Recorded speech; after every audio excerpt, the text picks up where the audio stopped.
เจ้าเนาะกะก่อนมันขอกราบทักทายสวัสดีเอาไปแข่งทางทุกปักซนเนาะ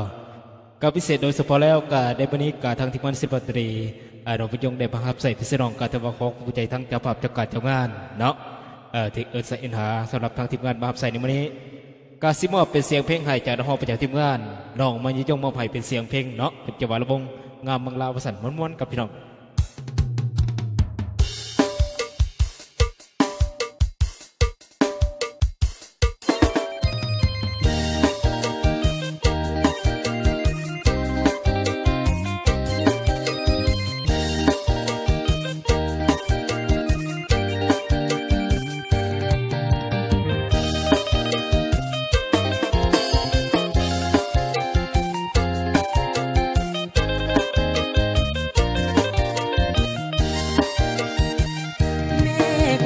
กระจายสายลมพัดเบางามแท้เมืองลาวแวววาวสวยสะดุดตาวงสาลีสำเนื้องามเหลือสุดพันละนาอุดมใสบ่อแก้วน้ำทาสมสาวป่าสามิสุภาปวงเหตุแม้นแดนใดหาใส่ที่น้ำของน้ำคานประสานกอดใจเมืองหลวงสยามบุรีที่นี้ยังฟังใน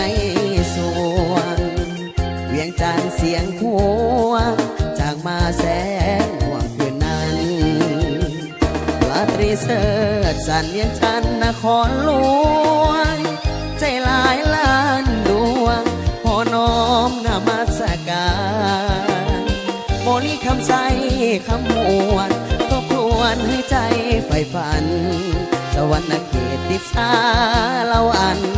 ตำนานเมืองไดโนเสาร์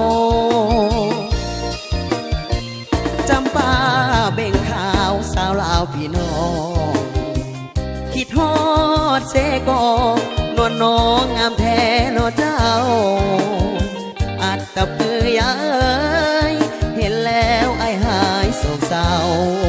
วอนพาองค์แสนเมืองเก่าให้คู่เมืองลาวไปกาลนา เจ้าเนาะกะก่อนมันขอกราบทักทายสวัสดีเอาไปแข่งทางทุกปักซน